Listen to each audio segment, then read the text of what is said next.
The most common mistake men make when a woman gets pushy is that they get insistent. The short form is a woman gets pushy, you get more pushy and distant.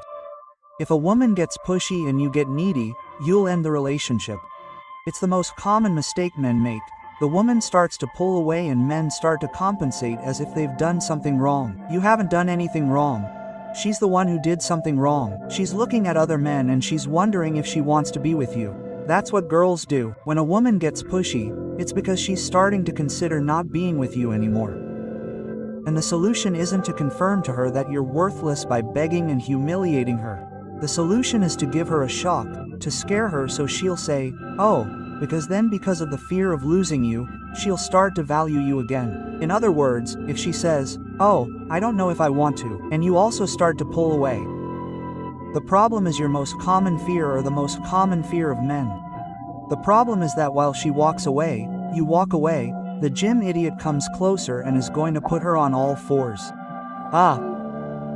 And there's nothing you can do about it except learn why that happened to you. So, no problem. Even if it's hard, walk away, let her walk away, and if it's a shame, she'll go with the gym idiot after that gym idiot, all the new ones. Then, once he's her a couple of times, another one will come in and he'll get bored and tell her to off, and then she'll come back to you. Bigger than before, more experienced than before. No, she's not going to get over the gym idiot, but she'll come back because her usual is going to be there. If you react emotionally to something, even if it's negative, you're unconsciously rewarding it. If you get really mad about something a girl does, she interprets that as attention. You're giving her money, you're rewarding her for negative behavior, that's why she repeats the negative behavior. So, when a girl goes out with her friend and you're on your phone all the time fighting with her because at least that way you'll distract her so she doesn't get, she's not going to get. She doesn't want to, her little friend. If she wanted to, him, she would have already, him, and you wouldn't even know it. She's using him to manipulate you, so that you're glued to your phone, so that you're angry. Your emotional response tells her that she's important, which is what I'm telling you. The worst thing you can do to a woman, the worst thing is to ignore her, is for her to be X to you. A girl would rather you hate her, suffer, be angry with her, than not give a damn. That's why when a woman leaves you, the best response is to not give a damn. Even if you're dying inside, even if you're like, "Oh, it's cool. Oh, how great, I'll still watch the Miami game, man." Quote. Even if you end up crying in your car and you talk to your friends and you come here to the live, Baldy, I lost the love of my life. Don't let her have the pleasure of seeing you suffer in front of her. And look, this is advice that women give each other.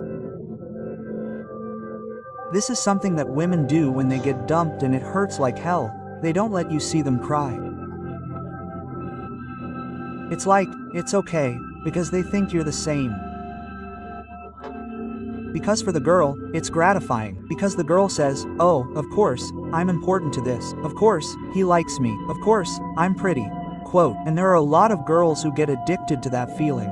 There are a lot of girls who, whenever they see how they can make you mad, they make you mad all the time with that.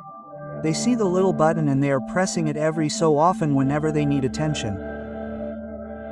That is why it is important to work on not falling into that trap, and when you are with a girl, not to get emotionally attached, that is, to keep yourself cold even biologically.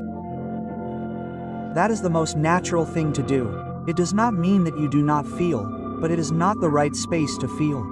What starts to happen? That men start to force emotional reactions for validation from women. I am going to show her that I am a man of construction and that if I cry, and then you start crying in front of the girl. And then the girl starts to receive that emotional tension that is not conducive to a healthy relationship, but she does not give a damn because she feels good. She feels the urge to see you cry, to see you get angry, to see you get out of here.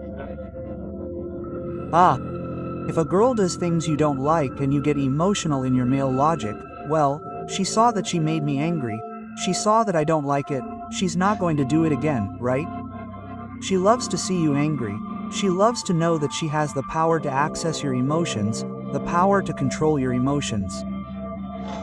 For love, it's the same to make you angry as to make you, turn you on, as to make you fall in love. For love, it's the same. They're different colors of the same thing. You have your emotions under control. That's the power of manipulation. And even if they say no and get mad at me, many women, that's their greatest desire, to have the power to control men's emotions. Look at the girls they act, the haters, what do? They don't come to argue with me, they come to try to make me angry, they come to try to get on my nerves, they come to try to move me emotionally, not from ideas, not from logic. He made me feel uncomfortable. So, he does it to make me feel uncomfortable. Gladys, I don't know you, I don't care about you. I'm not making this content to make you mad. He's just mad at women. Gladys, you don't give a damn about me. But since they feel it personally, since they have an emotional reaction, they feel that I have power over them, because that's how women interpret power. There's a Chinese phrase that I don't remember who it's from, but it's very nice, which is, if someone has the power to make you mad, they have power over you. The girl doesn't understand that and you can't explain it to her. Even if you do, she won't accept it because we're back to the point. She's thinking about what she feels. So, who you should negotiate with, who you should communicate with, is her reptilian brain. Most modern women relate to each other from there, right? They don't think about it. Well, if every time you get mad, you already understand that he feels great, he's won. If he drives you crazy, he's won. If he wins, he's going to want to do it again. If you remain cold and don't give her that tension, she loses. If she loses, she won't want to do it anymore and she won't like it. But this has to be balanced in both directions. What does that mean? That when she does something positive, you give her that emotional tension, and it doesn't have to be anger. It can be a positive emotion, positive emotional attention, joy. So she says, if I behave well, he's happy and there's an emotion. I have power over his emotion. If I give him a little massage when he gets home from work and he's happy, I have power over his emotion. Quote, that's the positive side of this mechanism. The positive side of the mechanism that they don't stimulate out of fear. Oh, I don't want them to think I'm sexist. They make you a little sandwich and you don't say anything. Well, she's not going to do it again. They make you a little sandwich, you're happy, you thank her, you generate more attention. So if you buy her a little gift, take her for a walk and the girl then says, a little sandwich is worth it. They don't. What do? They reinforce negative behavior. Upload a hot photo, your elementary school friends write to you, you're pissed off. Every week, my bro, he's going to upload a hot photo, and every week he's going to be talking to his elementary school friends until one of them, him, because that's what you're teaching him, because you're reacting. That creates a circuit where the girl needs that attention, especially if you're her partner, she needs that attention and that nourishment. And if you don't give it to her in a positive way, if you don't teach her and you don't build a path of positive attention with her, she's going to get it out of you the hard way. This happens a lot in relationships too, right? It's not just women who leave men, men also leave women and leave women they love or women who were with them through difficult times, but they leave them because they're fed up. There comes a point where they're done with the guy, they're done with that experience. There comes a point where the guy has already gotten angry so many times because of the steep photo 100, the guy says, oh, yeah. And then, what happens? Instead of the girl saying, man, I don't think this is the way, I'm going to look for the positive path. No, it's getting radical. Oh, you're fed up, well then I'm going to go, them. And she goes and the guy says, thanks, and he leaves her, and the girl doesn't understand. Oh, what happened? Before she didn't give a damn and now she doesn't give a damn. Yeah, because she's worn out. So being fed up is a sign, it's a warning sign for the woman.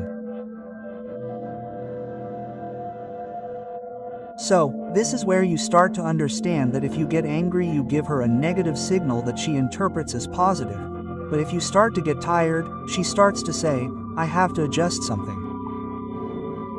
That's why being fed up and cold is a very functional mechanism for communicating with women, but they don't like it because they lose power. When a man likes a woman doesn't like a man. And when a man doesn't care about a woman falls madly in love with a man, and then these mechanisms don't work, and relationships work. I've had friends who tell me, it's amazing how my most functional relationships are with girls that I only see to have sex with, that I don't give a damn about. Why? Well, because they throw tantrums at me and I don't give a damn.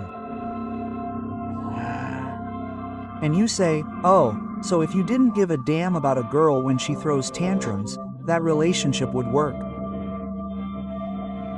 Because that's exactly the way to get attention, right? If the girl doesn't get it, and of course, there's also a gap where you're not giving positive attention that unbalances. You have to give positive attention, you don't have to get caught up in negative attention. When a girl isn't getting attention, what's her way? Well, she drives you crazy, which is what most toxic women do. I'm going to make you fight me, even if I have to make you mad, even if I have to make you feel insecure, even if I have to make you feel bad, even if I have to attack you, and it's very serious. You have to take great care of your emotions and your body with women. You have to do it. You can't afford to let them drive you crazy. You can't play that game. So, if one day the girl does something that really upsets you, the solution always has to be to show boredom, because that's what I tell them. The worst thing you can do to a girl is to bore you. Is to tell her, you're boring. That's boring because in the world of girls, that's the worst thing. A girl tolerates your infidelity, she'll never tolerate your boredom. Being boring is the worst punishment for a woman. Being bored is hell for a bored woman. Women leave their husbands more often because they're bored than because their husbands are, to them. The worst thing you can do to a woman is bore her. But for that very reason, the worst thing she can do is bore you, make you angry, disappoint you. I feel very disappointed, but you feel like and that's what she learns. Being bored is the worst thing she can do to you. Being bored, you make a bored face with something she does and say, no, now, I'm leaving. See you later. Boring. It bores me. I'm bored of this discussion. I'm bored. This is very boring. I'm leaving. I'm very angry and I'm going to tell you something I'm going to regret. Then I'm leaving. No, don't go. Look, Dare. They've watched a lot of soap operas, my friend. They've watched a lot of soap operas. They're very crazy. Their perception of reality is very altered. You can't afford to let them take you out of whatever you want. They're going to try. So, make it boring and get out of there. This unbalances the relationship, and it's very interesting how imbalanced girls don't like. So, that's why when girls do shitty things and they get caught doing shitty things, they go to the emotional world because they know that you're going to do shitty things there. This is super cool. The girl, they catch her cheating, they catch her stealing, because that's also super common. I didn't know until recently when I started looking at statistics. I realized that we live in a society of female thieves, and the trick is that she doesn't feel like a thief, she admires thieves. Female thieves are her heroines. If not, ask Daddy Yankee's wife and ex-wife and all her fans. Super red flag. Let your girl side with Daddy Yankee's ex-wife. Hey, that's a thief, run away. And what do they do when they get caught stealing, cheating, betraying? They go to the emotional world.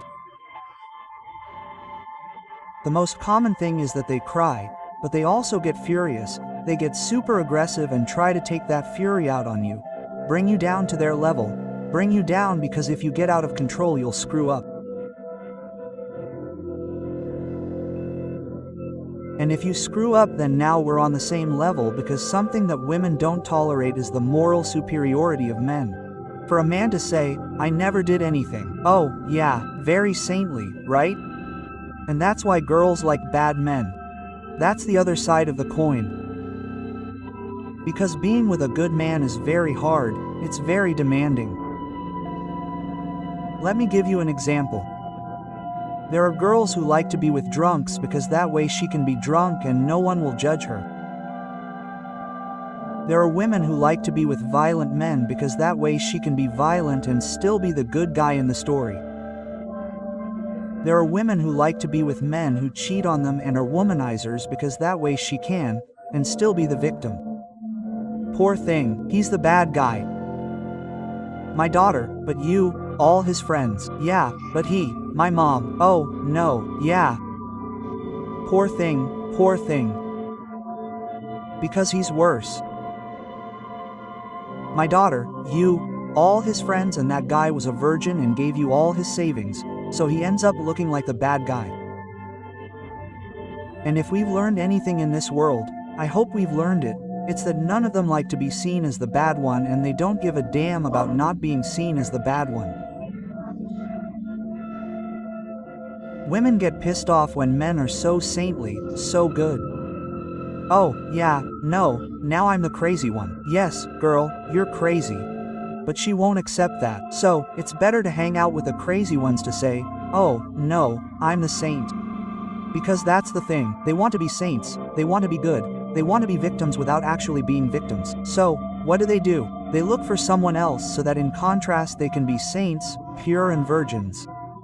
Well, girl, that's why they don't like hanging out with someone who's too good, because it makes them feel bad and they don't like being the bad one in the story. They like to go with their family and say, well, he's the one, girl, but you also get all drunk every day. Yeah, but he gets a lot of. Ah, well, then it's okay for you to get upset. Don't hang out with him if he gets a lot of. Yeah, it's clear how a problematic woman works, how a vicious woman works.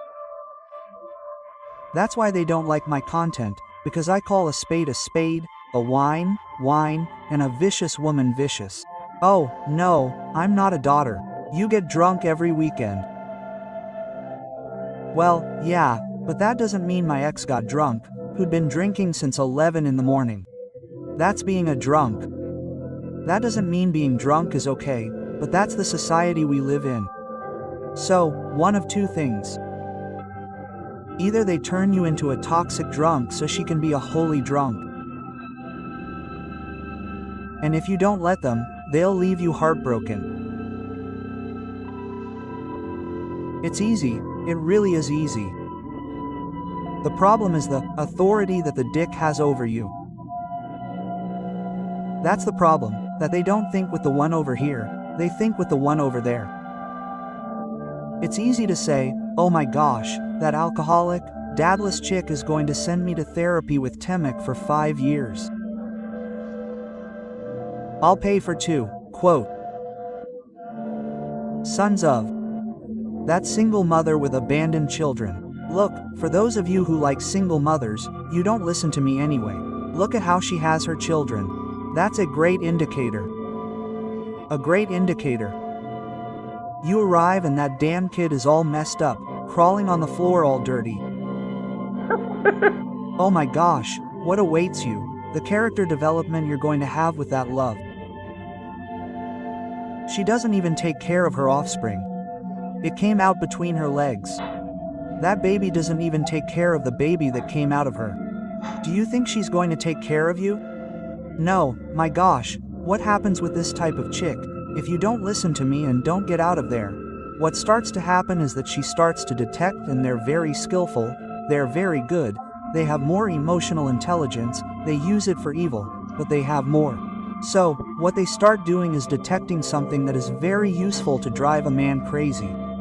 It's making him invisible and they detect it.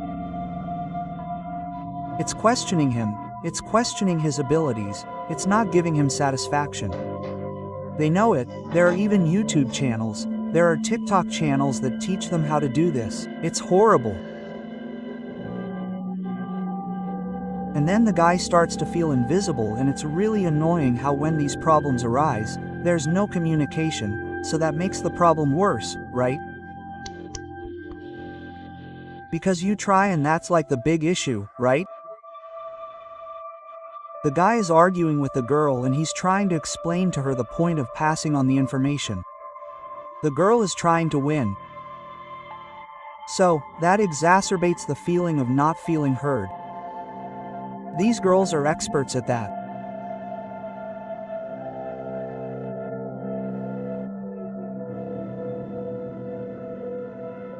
So, the more she starts to have control over the type of relationship you have, the type of man you are, this is where the trick comes in, this is the trap.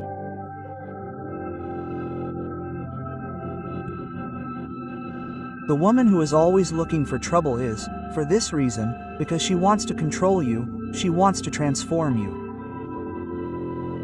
And that is the secret, that is the truth, that is the deception of modern society, that we pretend that we want to make good men, but in reality, deep down, we want to twist them, we want to break them, we want to drive them crazy, because there is something instinctive, biological in women that is very beautiful, but it goes wrong.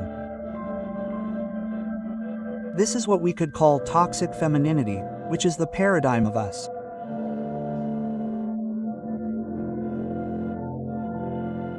Women are great teammates, but you have to know who your team is.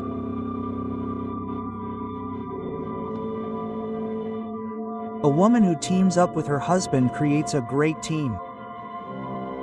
The problem is that the modern woman does not team up with her husband, she teams up with other women. And men are the enemy. And for men to be the enemy and for the social narrative to continue, men have to do something shitty. So, they are going to push you to do something shitty. They are going to manipulate you into being that. That's the problem with this type of chick who fights for everything. Of course she fights for everything, because for her it's gratifying to win the fight or lose the fight. As long as there's a fight, because she gets that attention, she gets that gratification, and, on top of that, you reinforce the social narrative that men are bad, that men are violent. And then she feels, oh, my team won. Goal for the women's team because I beat that, because I took him out on purpose. So, you come into the relationship wanting to team up with her, she already has a team. The Karen team, resentful women, is not going to team up with you. You're not going to take this from a girl. You're not going to teach this to a girl. A girl who thinks that men are her enemies, that men are bad, is going to look for a bad man who will reinforce this belief. These girls, that's why I always tell them, look at where they get their validation from. Where do they get their fun? From complaining about their ex. Oh man, that girl is never going to get over her ex. These girls who talk about their ex on the first date, oh man, run away. That girl is never going to get over her ex. Their identity is in being the victim of their ex. If she doesn't relate to a man like her, she loses her identity. It makes sense, right?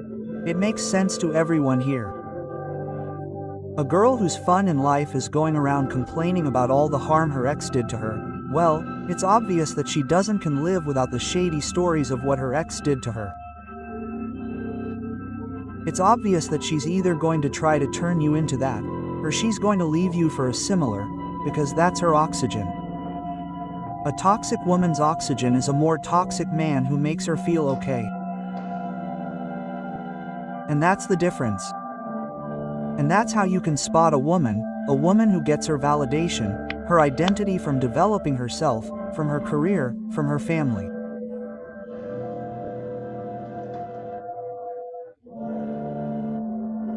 That's a girl who could be a good match, a girl who gets her identity from her toxic relationships, from the drinking of the men who have mistreated her, because that's what she's going to turn you into. So, that's not good for you, my friend. That's not good for you because in the end, even if she's the one who manipulated you, upset you and turned you into that, you're the one who has to pay for it. You're responsible. I know guys who come with one of those toxic women, they don't smoke, They don't drink and they've never had a problem with the law in their lives. She leaves them, 6 months with that chick and they're already addicted to everything. Damn. You're the one who was going to save her. You're the one who was going to transform her, and you became the worst of her exes. You became the most toxic. They made you the most toxic, and in the end the one who pays the price for that is you. Because our society will charge you to the tariff for everything you do to a chick. Don't do it, my friend. Don't associate with those types of chicks. Run away from them like you're running away from the plague. They're a ton. They're the easiest, and all the more reason to run away from them. Put up with it, my friend. Your dick won't fall off for not getting it on in a few months or even in a few years. It won't fall off. But your dreams can fall off, your freedom can fall off, and your will to live can fall off. Stand firm, my friend, if any of you lost the will to live for getting involved with a chick like that.